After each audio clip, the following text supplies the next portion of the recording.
200-রও বেশি তালেবানকে হত্যার দাবি পাকিস্তানের। 58 পাক সেনাকে খুন করল কাবুল। ভয়াবহ রক্তক্ষয়ী সংঘাত কি যুদ্ধে গড়াবে? ইরান কখনো ইসরায়েলের সাথে সম্পর্ক স্বাভাবিক করবে না, কড়া ভাষায় আমেরিকাকে জানালো তেহরান। ব্যর্থ কি ট্রাম্পের ষড়যন্ত্র?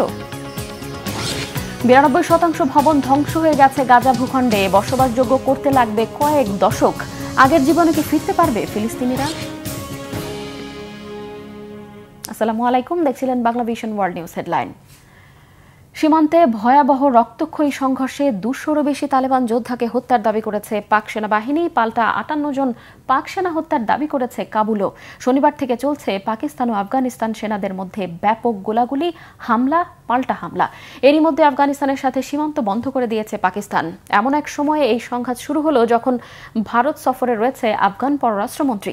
ইসলামাবাদের অভিযোগ, ভারতের উস্কানিতেই আফগানিস্তান থেকে পাকিস্তানে হামলা হচ্ছে। কেন হঠাৎ এই সংঘাতের শুরু? সত্যিই কি পাকিস্তানকে শায়েস্তা করতে তালেবানদের উস্কানি দিচ্ছে ভারত? এটি কি সর্বাত্মক যুদ্ধের রূপ নেবে? কি বলছেন বিশ্লেষকরা? বিস্তারিত জানাচ্ছেন হিজল জুবায়ের। আফগানিস্তান ও পাকিস্তানের সম্পর্ক ঐতিহাসিকভাবেই সংঘাতময়। এবারে নতুন করে জ্বলে উঠল সেই সংঘাতের আগুন। সীমান্ত জুড়ে অন্তত 5টি অঞ্চলে ব্যাপক গোলাগুলি ও পাল্টাপাল্টি হামলায় জড়িয়ে পড়েছে দুই দেশের সেনারা। পরিস্থিতি এতটাই তীব্র যে আনুষ্ঠানিকভাবে উদ্বেগ জানাতে বাধ্য হচ্ছে মধ্যপ্রাচ্য ও উপসাগরীয় অঞ্চলের দেশগুলো। 11 অক্টোবর দিনগত রাতে মূলত আফগান সেনারাই প্রথম পাকিস্তানে হামলা শুরু করে। এ প্রসঙ্গে আফগান প্রতিরক্ষা মন্ত্রণালয়ের মুখপাত্র এনায়েতুল্লাহ খোয়ারিজমি জানিয়েছেন, আফগান ভূখণ্ডে বারবার পাকিস্তানের সীমানা লঙ্ঘন ও বিমান হামলার জবাবে তালেবান প্রতিশোধমূলক ওই হামলা চালিয়েছে। এর 2 দিন আগে 9 অক্টোবর আফগানিস্তানের রাজধানী কাবুলে পাকিস্তানের বিমান হামলার ঘটনায় দুই দেশের মধ্যে উত্তেজনা বৃদ্ধি পায়।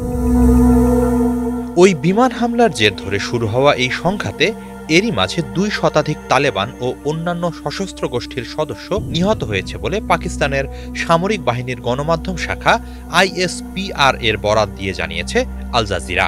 অন্যদিকে তালেবান মুখপাত্র জাবিহুল্লাহ মুজাহিদ দাবি করেছেন, 11 অক্টোবর রাতের হামলায় পাকিস্তান সেনাবাহিনীর অর্ধ শতাধিক সেনা নিহত হয়েছে। পাক সেনাদের 25টি সীমান্ত চৌকি দখলেরও দাবি জানান তিনি।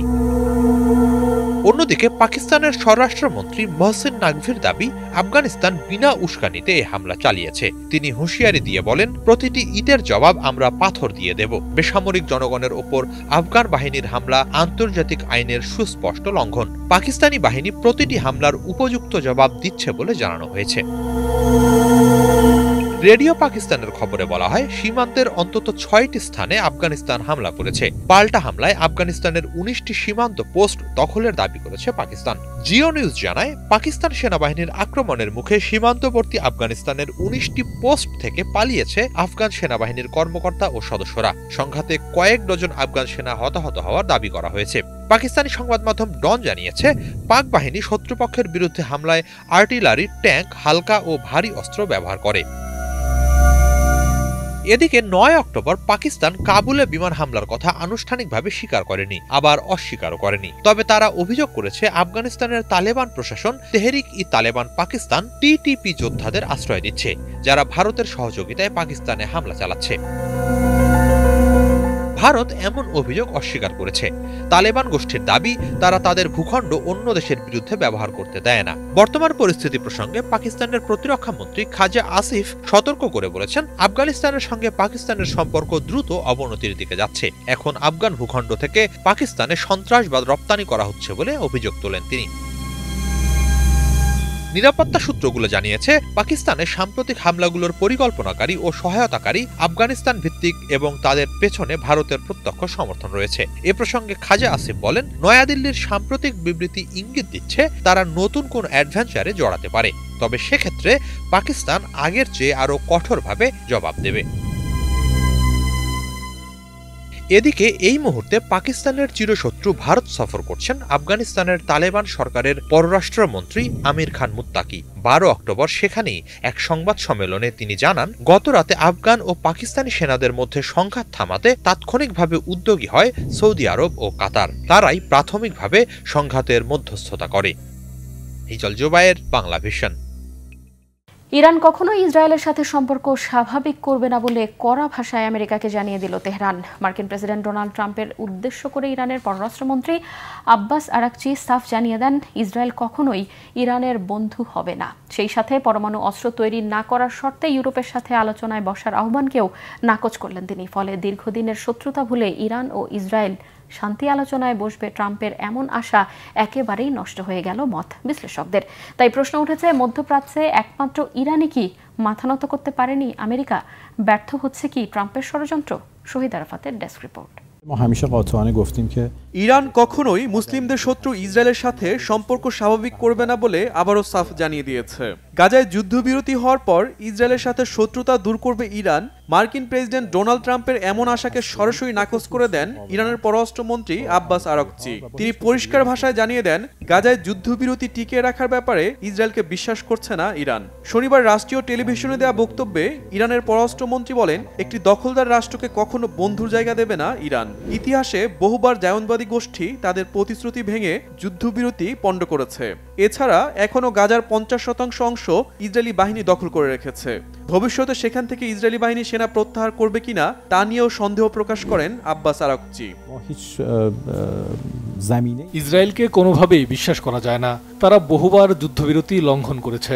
এই বিষয়ে ইরান সতর্ক আছে এবং ভবিষ্যতেও থাকবে। কিছু সময়ের জন্য সামরিক অভিযান বন্ধ মানে সেটি সব সময়ের জন্য বন্ধ হবে তার গ্যারান্টি কি? এখনও গাজার 50% জায়গা ইসরায়েলের দখলে আছে। সেখান থেকে নেতানিয়াহু সেনা প্রত্যাহার করবে কিনা সেটাও বলা যাচ্ছে না। এর আগে মার্কিন president Donald Trump Israel Iran সম্পর্ক স্বাভাবিক করার বিষয়ে মন্তব্য করেন। ফক্স নিউজকে দেওয়া সাক্ষাৎকারে যুদ্ধবিরতি প্রসঙ্গ টেনে ডোনাল্ড ট্রাম্প আশা প্রকাশ করেন, দীর্ঘদিনের বৈরী সম্পর্ক চুকিয়ে ইরান ইসরায়েল শান্তির আলোচনায় বসবে, তৈরি হবে নতুন ইতিহাস। তবে সেটি খুব ভালোভাবেই প্রত্যাখ্যান করেছে ইরান। এদিকে যুক্তরাষ্ট্র ও ইরানের সঙ্গে নতুন করে পরমাণু চুক্তি আলোচনা শুরুর আগ্রহ প্রকাশ করেছে যুক্তরাজ্য, ফ্রান্স ও জার্মানি। এক যৌথ বিবৃতিতে ইউরোপের দেশগুলো জানিয়েছে তারা একটি স্থায়ী সমঝোতায় পৌঁছাতে চায়, যেখানে এটি নিশ্চিত হবে যে ইরান কখনো পারমাণবিক অস্ত্র অর্জন করতে পারবে না। তবে এই প্রস্তাবও সরাসরি প্রত্যাখ্যান করে দিয়েছে ইরান। দেশটির পররাষ্ট্রমন্ত্রী আব্বাস আরাকচি বলেন, যে কোনো ন্যায়সঙ্গত পরমাণু চুক্তিতে আগ্রহ রয়েছে ইরানের। তবে দেশটি কখনোই শান্তিপূর্ণ উদ্দেশ্যে ইউরেনিয়াম সমৃদ্ধকরণ বন্ধ করবে না বলে সাফ জানান আব্বাস আরাকচি। ইরানের জনগণ ইউরেনিয়াম সমৃদ্ধ করার অধিকার ত্যাগ করবে না, তবে যুক্তরাষ্ট্রের সাথে ন্যায়সঙ্গত আলোচনা করবে। আমরা আগেও আলোচনা করেছি, তাদের উচিত আমাদের অধিকারের সম্মান করা। আমরা কোনো অন্যায় করছি না। আমাদের ইউরেনিয়াম সমৃদ্ধকরণ শুধুই শান্তিপূর্ণ কাজের জন্য। তারা যৌক্তিক আলোচনা করতে চাইলে দরজা খোলা আছে। বিশ্লেষকরা বলছেন, ইসরায়েলের সাথে ইরানের সম্পর্ক স্বাভাবিক হওয়ার বিষয়ে ট্রাম্পের স্বপ্ন কেবল স্বপ্নই থেকে যাবে। কেননা মধ্যপ্রাচ্যের যে কোনো দেশকে বিশ্বাস করলেও ইসরায়েলের প্রতি ইরানের আস্থা ফেরানো শুধু কঠিন নয়, বেশ অসম্ভবও বটে। শহীদ আরাফাত, বাংলাভিশন নিউজ ডেস্ক। ফিলিস্তিনের গাজা ভূখণ্ডের 92% আবাসিক ভবন ধ্বংস হয়ে গেছে নৃশংস ইসরায়েলি বাহিনীর গেল 2 বছরের হামলায়। বিশেষজ্ঞরা বলছেন, গাজাকে পুনরায় বসবাসের যোগ্য করে গড়ে তুলতে কয়েক দশক সময় লাগতে পারে। ফলে যুদ্ধবিরতির পর বাড়ি ফিরে যাওয়া গাজাবাসী পাচ্ছেন না মাথা গোঁজার ঠাঁই। এখন কোথায় যাবেন তারা? কি হবে গাজার নিরীহ শিশু ও নারীদের? আবার কি আগের জীবনে ফিরতে পারবে গাজাবাসী? অবশ্য জাতিসংঘের বিশ্ব খাদ্য কর্মসূচি WFP ক্ষুধার্ত গাজাবাসীর জন্য শীঘ্রই প্রতিদিন প্রায় 600টি ত্রাণের ট্রাক ঢুকাবে ভূখণ্ডটিতে। ডেস্ক রিপোর্টে জানাচ্ছেন ইমরান মাহমুদ। গাজার ধ্বংসস্তূপে এখন কিছুটা শান্তির বার্তা শোনা যাচ্ছে। 2 বছরের রক্তক্ষয়ী যুদ্ধের পর ইসরায়েল ও ফিলিস্তিনের মুক্তিকামী যোদ্ধাদের মধ্যে কার্যকর হয়েছে যুদ্ধবিরতি। রাস্তায় রাস্তায় শিশুদের উল্লাস, মায়েদের চোখে আনন্দের অশ্রু। কিন্তু সেই আনন্দের মধ্যেই রয়েছে এক গভীর বেদনা, কারণ গাজার মানুষদের ফেরার মতো কোনো বাড়ি আর অবশিষ্ট নেই। জাতিসংঘের তথ্য মতে অন্তত 92% আবাসিক ভবন সম্পূর্ণ বা আংশিকভাবে ধ্বংস হয়েছে। অর্থাৎ গাজা এখন এক ভুতুড়ে নগরী, যেখানে জীবনের চিহ্ন খুঁজে পাওয়াই কঠিন। আল জাজিরাতে প্রকাশিত একটি প্রতিবেদনে বলা হয়, জাতিসংঘের মানবাধিকার বিশেষজ্ঞরা একে আরেকটি নাকবা অর্থাৎ 1948 সালের সেই বিভীষিকাময় গণ উচ্ছেদের পুনরাবৃত্তি বলে আখ্যা দিয়েছেন। গাজা পুনর্গঠনে লেগে যেতে পারে কয়েক প্রজন্ম সময়, কারণ এই ধ্বংস শুধু ইট পাথরের নয়, বরং মানুষের স্বপ্ন, সংস্কৃতি ও ভবিষ্যতের উপর এক গভীর আঘাত। যুদ্ধের আগে গাজা ছিল একটি ছোট্ট কিন্তু প্রাণবন্ত উপকূলীয় এলাকা, যেখানে প্রায় ২২ লক্ষ মানুষ থাকতেন। বিবিসির একটি বিশ্লেষণে বলা হয়েছে, সেখানে ছিল স্কুল, বাজার, হাসপাতাল, মসজিদ, এমনকি ছোট ছোট কারখানা ও গার্মেন্টস শিল্প। ২০১৪ সালের যুদ্ধের পর কঠিন অবরোধ সত্ত্বেও মানুষ নতুন করে ঘর বানিয়েছিল, শিশুরা পড়াশোনা করত, মানুষ স্বপ্ন দেখত স্বাভাবিক জীবনের। কিন্তু ২০২৩ সালের অক্টোবর থেকে শুরু হওয়া বর্তমান যুদ্ধ সেই সব স্বপ্ন মুছে দিয়েছে একেবারে। ইসরায়েলি সেনারা হামাসের অবস্থান ধ্বংসের নামে ইচ্ছাকৃতভাবে বেসামরিক অবকাঠামো, হাসপাতাল, বসতবাড়ি বা কারখানাগুলো লক্ষ্য করে বিমান হামলা চালিয়েছে। জেনেভা কনভেনশন অনুসারে নিরাপদ এলাকা হিসেবে চিহ্নিত শরণার্থী শিবিরও বাদ যায়নি। ইউএন রয়ের তথ্য অনুযায়ী গাজার ৯২% ঘরবাড়ি ধ্বংস হয়েছে এবং অবশিষ্ট স্থাপনাগুলোও বসবাসযোগ্য নয়। হাজার হাজার পরিবার এখন তাঁবু, গাড়ির ধ্বংসাবশেষ কিংবা হাসপাতালের বারান্দায় রাত কাটাচ্ছে। স্কাই নিউজের বিশ্লেষণে বলা হয়েছে, গত ২ বছরে গাজার মোট অর্থনৈতিক ক্ষতি $৫০ বিলিয়ন বেশি। খাবার, পানি সরবরাহ ব্যবস্থা, বৈদ্যুতিক লাইন, হাসপাতাল, যোগাযোগ নেটওয়ার্ক সবই ধ্বংসস্তূপে পরিণত। আন্তর্জাতিক সংস্থা ও অর্থনীতিবিদদের ধারণা, গাজাকে পুনর্গঠনের জন্য প্রয়োজন হতে পারে কমপক্ষে ২০ থেকে ৩০ বছর, এবং তাতে খরচ লাগতে পারে $১৫০ বিলিয়ন পর্যন্ত। কিন্তু সেই অর্থ কে দেবে? মধ্যপ্রাচ্যের অনিশ্চিত রাজনীতি ও দাতা দেশগুলোর সীমিত আগ্রহের কারণে এখনই কোনো আশার আলো দেখা যাচ্ছে না। দ্য গার্ডিয়ানের প্রতিবেদনে বলা হয়েছে, বর্তমানে গাজার প্রায় ১৮ লক্ষ মানুষ বাস্তুচ্যুত। যুদ্ধবিরতির পর তারা যে বাড়ি ফিরছে, সেটি আসলে ছাই আর ধ্বংসের দিকে ফিরে যাওয়া। শিশুদের মুখে হাসি থাকলেও তাদের চোখে ক্ষুধা আর আতঙ্ক। অনেক নারী এখনও জানেন না তাদের স্বামী বা সন্তান বেঁচে আছেন কিনা। হাসপাতালগুলোতে ওষুধ নেই, অপুষ্টিতে ভুগছে হাজারো শিশু। এই পরিস্থিতিতে গাজার শিশু ও নারীদের অবস্থাই সবচেয়ে করুণ। আল জাজিরার প্রতিবেদন মতে, নারী ও শিশুদের মানসিক ট্রমা দূর করতে বহু আন্তর্জাতিক সংস্থা সহায়তা কর্মসূচি চালু করতে চাইছে, কিন্তু অবরোধ ও অবকাঠামোগত ধ্বংসের কারণে কাজটি কার্যত অসম্ভব হয়ে পড়েছে। ভবিষ্যতের প্রশ্নে বিশেষজ্ঞরা বলছেন, গাজার পুনর্জাগরণ হবে একটি মানবতার পরীক্ষা। জাতিসংঘের এক প্রতিবেদনে বলা হয়েছে, যদি আন্তর্জাতিক সম্প্রদায় একসঙ্গে কাজ করে, তবে গাজার পুনর্গঠন শুরু হতে পারে আগামী ১ বছরের মধ্যে। তবে সম্পূর্ণ পুনরুদ্ধারে লাগবে অন্তত ৩ দশক। ততদিন পর্যন্ত প্রজন্মের পর প্রজন্ম গাজার শিশুরা ধ্বংসের মধ্যেই বড় হবে, যেখানে স্কুলের বদলে থাকবে ধুলো আর বোমার গর্ত, খেলার মাঠের জায়গায় থাকবে কবরস্থান।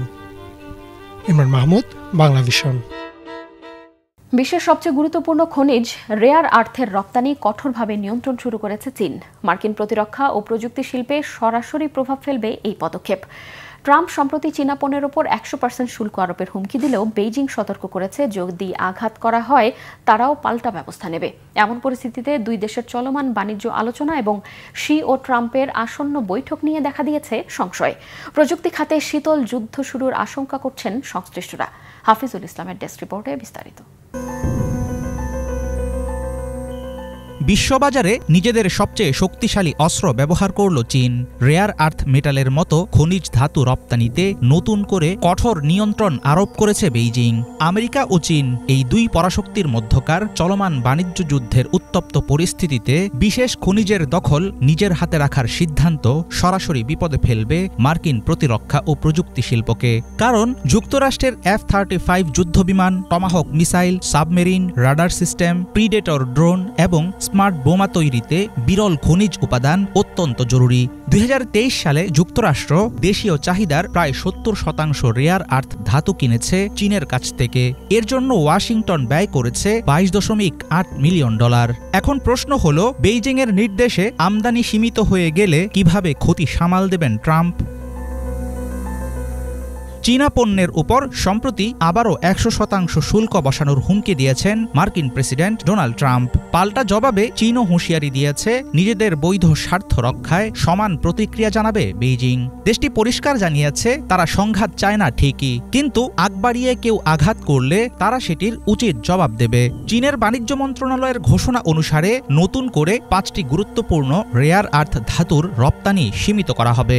এর আগে 7টি ধাতুর উপর একই রকম নিষেধাজ্ঞা দিয়েছিল চীন। 1 ডিসেম্বর থেকে খনিজ উপাদান প্রক্রিয়াজাত করার প্রযুক্তি ও যন্ত্রপাতি রপ্তানি বন্ধ রাখবে দেশটি।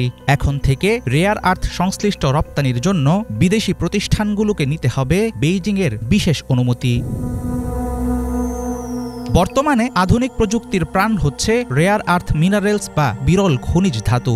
ইলেকট্রিক গাড়ি, ব্যাটারি, স্মার্টফোন, এলইডি স্ক্রিন, এমনকি এআই উন্নয়নে প্রয়োজনীয় সেমিকন্ডাক্টর তৈরিতে দরকার হয় এসব খনিজ উপাদানের বিভিন্ন ধরন। মার্কিন একটি গবেষণা প্রতিষ্ঠান জানিয়েছে বিশ্বের 60% রেয়ার আর্থ উত্তোলন করে চীন। একই সাথে দেশটি প্রক্রিয়াজাত করে সম্পূর্ণ মজুতের প্রায় 90%। এর অর্থ হল বেইজিং অনেকাংশে একাই নিয়ন্ত্রণ করে রেয়ার আর্থের পুরো সরবরাহ। গুরুত্বপূর্ণ এসব উপাদান রপ্তানিতে কঠোর নিয়ন্ত্রণের বিষয়টিকে যুক্তরাষ্ট্রের বিরুদ্ধে চীনের স্ট্র্যাটেজিক প্রেসার মুভ বা কৌশলগত চাপ বলে মনে করছেন বিশ্লেষকেরা। দ্বিতীয় মেয়াদে ক্ষমতায় আসার পর ট্রাম্পের বাণিজ্য যুদ্ধের প্রথম দিকে যুক্তরাষ্ট্র চীনা পণ্যের উপর 145% শুল্ক আরোপ করে। তখন চীনও মার্কিন পণ্যে পাল্টা 125% শুল্ক বসায়। পরে কিছুটা নরম হয়ে সমঝোতা আলোচনা শুরু করে দুই দেশ। কিন্তু এখন বেইজিংয়ের নতুন রপ্তানি নিয়ন্ত্রণের সিদ্ধান্ত ট্রাম্প প্রশাসনের জন্য তৈরি করবে জটিল সংকট। যুক্তরাষ্ট্রের প্রতিরক্ষা খাতে রেয়ার আর্থ ধাতুর ঘাটতি ইতিমধ্যেই গুরুতর সমস্যা হয়ে দাঁড়িয়েছে। ফলে বিরল খনিজ ধাতু রপ্তানির উপর নিয়ন্ত্রণ বেইজিংয়ের জন্য কূটনৈতিক ও সামরিক উভয় ক্ষেত্রেই এনে দেবে বাড়তি সুবিধা। চলতি বছর অক্টোবরের শেষ দিকে ট্রাম্প ও শি জিনপিংয়ের মধ্যে বহুল প্রতীক্ষিত বৈঠক এখন অনিশ্চিত। মার্কিন প্রেসিডেন্ট ইঙ্গিত দিয়েছেন চীন যদি রেয়ার আর্থের উপর নিষেধাজ্ঞা প্রত্যাহার না করে তাহলে কোনো আলোচনাই অর্থবহ হবে না। কিন্তু বেইজিং স্পষ্ট জানিয়েছে যুক্তরাষ্ট্রই নষ্ট করছে আলোচনার পরিবেশ। বাণিজ্য বিশ্লেষকদের ধারণা উপযুক্ত সময়ে বেইজিংয়ের সিদ্ধান্ত ট্রাম্পকে কূটনৈতিকভাবে কোণঠাসা করার এক নিখুঁত চাল। চিপ, সেমিকন্ডাক্টর ও রেয়ার আর্থের মতো কৌশলগত সম্পদ নিয়ন্ত্রণ আগামীতে প্রযুক্তি যুদ্ধে আরও শক্তিশালী করবে চীনের অবস্থান। হাফিজুল ইসলাম, বাংলা ভিশন। ভেনেজুয়েলার বিরোধী দলীয় নেতা মারিয়া করিনো মাচাদোকে নোবেল শান্তি পুরস্কার দেয়াকে ঘিরে লাতিন আমেরিকায় দেখা দিয়েছে তীব্র ক্ষোভ। বেশিরভাগ নেতা এর সমালোচনা করেছেন এবং এটিকে লজ্জাজনক এবং অনৈতিক বলে বর্ণনা করেছেন। এসব সমালোচনার মূলত মাচাদোর বিতর্কিত রাজনৈতিক অবস্থানের পাশাপাশি তার জয়নাবাদ ইসরায়েল ও গাজার ইসরায়েলি গণহত্যা সমর্থনের মতো বিষয়গুলো উঠে আসে। বিস্তারিত মীর ফজলে রাব্বির ডেস্ক রিপোর্টে। গত মাসের শুরুতে দক্ষিণ আমেরিকার দেশ ভেনেজুয়েলা উপকূলে 8 যুদ্ধজাহাজ ও 1200 মিসাইল নিয়ে অবস্থান নেয় যুক্তরাষ্ট্র। এরপর ক্যারিবীয় সাগরে মাদক বিরোধী অভিযানের নামে নৌযানে হামলা চালায় মার্কিন সেনারা। সেই হামলায় 11 জন নিহত হওয়ার পর উত্তেজনা বাড়তে থাকে দুই দেশের সম্পর্কে। যুক্তরাষ্ট্রের বিরুদ্ধে লড়তে ভেনেজুয়েলার সেনাবাহিনী ও জনগণকে প্রস্তুতি নেওয়ার নির্দেশ দেন প্রেসিডেন্ট নিকোলাস মাদুরো। এমনকি মার্কিন সেনাদের মোকাবিলা করতে সামরিক প্রশিক্ষণ নিতে শুরু করে ভেনেজুয়েলার সাধারণ জনগণ। এমন পরিস্থিতির মধ্যেই নোবেল শান্তি পুরস্কারের বিজয়ী হিসেবে ঘোষণা করা হয় মারিয়া করিনা মাচাদোর নাম, যিনি ভেনেজুয়েলার বিরোধী দলীয় নেতা এবং প্রেসিডেন্ট মাদুরোর কট্টর সমালোচক। তার নোবেল জয়কে স্বাগত জানাচ্ছে ভেনেজুয়েলাবাসী। তবে বিশ্বের সবচেয়ে সম্মানজনক এই পুরস্কারের বিজয়ী হিসেবে তার নাম ঘোষণা হতেই শুরু হয়েছে বিতর্কের ঝড়। অনেকেই মনে করছেন মাচাদোর এই পুরস্কার শান্তি অবদানের চেয়ে রাজনৈতিক বার্তায় বেশি বহন করছে। বিশেষ করে নিকোলাস মাদুরোর সরকারের বিরুদ্ধে পশ্চিমা বিশ্বের অবস্থানকে আরও জোরদার করার উদ্দেশ্যে দেওয়া হয়েছে এটি। মাচাদো মাদুরোকে ক্ষমতা থেকে সরাতে নিজ দেশেই সামরিক হস্তক্ষেপের আহ্বান জানিয়েছিলেন। 2018 সালে ইসরায়েল ও আর্জেন্টিনার নেতাদের উদ্দেশ্যে লেখা এক চিঠিতে নিজ দেশের শাসন ব্যবস্থা পরিবর্তনের জন্য সহায়তা চান তিনি। ইসরায়েলের যুদ্ধবাজ প্রধানমন্ত্রী বেনিয়ামিন নেতানিয়াহুর সঙ্গেও ঘনিষ্ঠ মিত্রতা রয়েছে মাচাদোর। তিনি 2020 সালে ইসরায়েলের লিকুদ পার্টির সঙ্গে একটি সহযোগিতা চুক্তিতে স্বাক্ষর করেন, আর এই লিকুদ পার্টি গাজায় গণহত্যার জন্য দায়ী। 2023 সালের 7 অক্টোবর হামাসের আকস্মিক হামলার পর মাচাদো ইসরায়েলের প্রতি সংহতি প্রকাশ করেছিলেন, কিন্তু এরপর প্রায় 2 বছর ধরে গাজায় গণহত্যা চললেও সেটি নিয়ে তেমন আওয়াজ তুলেননি তিনি। আর এসব দাবির পক্ষে সামাজিক যোগাযোগ মাধ্যমে বিভিন্ন সময়ে দেওয়া মাচাদোর নানা পোস্ট ও তার স্বাক্ষরিত চিঠিকে প্রমাণ হিসেবে হাজির করছেন নেটিজেনরা, যা মাচাদোর নোবেল প্রাপ্তিকে আরও বিতর্কিত করে তুলেছে। মাচাদোকে নোবেল শান্তি পুরস্কার প্রদানের পর লাতিন আমেরিকায় তীব্র প্রতিক্রিয়া দেখা দিয়েছে। বেশিরভাগ নেতারা এর সমালোচনা করেছেন এবং এটিকে লজ্জাজনক এবং অনৈতিক বলে বর্ণনা করেছেন। বলিভিয়ার প্রাক্তন নেতা ইভো মোরালেস মাচাদোর তীব্র সমালোচকদের মধ্যে একজন। তিনি সোশ্যাল মিডিয়ায় বলেছেন, নিজের দেশে দমন, সামরিক হস্তক্ষেপ এবং অভ্যুত্থানকে উৎসাহিত করেছেন এমন কাউকে নোবেল শান্তি পুরস্কার প্রদান অনৈতিক। কিউবার প্রেসিডেন্ট মিগুয়েল দিয়াস ক্যানেল নোবেল কমিটির নিন্দা জানিয়ে একাধিক পোস্টের মাধ্যমে নতুন শান্তি পুরস্কার প্রাপ্ত মাচাদোর সমালোচনা করেছেন। সমালোচনা আসে রাশিয়ার রাষ্ট্রপ্রধানের কাছ থেকেও। প্রেসিডেন্ট ভ্লাদিমির পুতিন বলেছেন, শান্তির জন্য কিছুই করেননি এমন লোকদের নোবেল শান্তি পুরস্কার দেওয়া হচ্ছে, যে কারণে এই পুরস্কার বিশ্বাসযোগ্যতা হারিয়েছে। নোবেল কমিটি মাচাদোকে গণতন্ত্র ও মানবাধিকারের প্রতীক হিসেবে তুলে ধরেছে, তবে তার যুদ্ধপন্থী অবস্থান শান্তি পুরস্কারের মূল দর্শনের সঙ্গে সাংঘর্ষিক বলে মনে করছেন সমালোচকেরা। সব মিলিয়ে অনেকেই ভাবছেন এটি শুধু মাচাদোকে দেওয়া একটি পুরস্কার নয়, বরং নিকোলাস মাদুরোর শাসনের বিরুদ্ধে আন্তর্জাতিক সহমত গঠনের একটি প্রচেষ্টা। মীর ফজলে রাব্বি, বাংলা ভিশন। যুক্তরাষ্ট্রের মিসিসিপি অঙ্গরাজ্যে বন্দুক হামলার ঘটনায় অন্তত 4 জন নিহত হয়েছে। এই ঘটনায় আহত হয়েছে আরও 16 জন। স্থানীয় সময় শুক্রবার মধ্যরাতে মিসিসিপির ওয়াশিংটন কাউন্টির লিল্যান্ড শহরে এই বন্দুক হামলার ঘটনা ঘটে। শহরটির স্থানীয় একটি বিদ্যালয়ে বার্ষিক হোমকামিং ফুটবল খেলা শেষে একটি সমাবেশের আয়োজন করা হয়। ওই সমাবেশে বন্দুক হামলা ঘটে। আহত অন্তত 12 জনকে স্থানীয় হাসপাতালে ভর্তি করা হয়েছে। অন্য 4 জনের অবস্থা আশঙ্কাজনক। তাদেরকে হেলিকপ্টারে করে ইউনিভার্সিটি অব মিসিসিপি মেডিকেল সেন্টারে নেওয়া হয়েছে। এই ঘটনায় এখনও কোনো সন্দেহভাজনের পরিচয় প্রকাশ করেনি পুলিশ। হামলাকারী জীবিত না মৃত তা নিয়েও কোনো তথ্য দেয়নি প্রশাসন। হামলার ঘটনার তদন্ত চলছে। দর্শক, এই ছিল আজকের মতো। সাথে থাকায় ধন্যবাদ।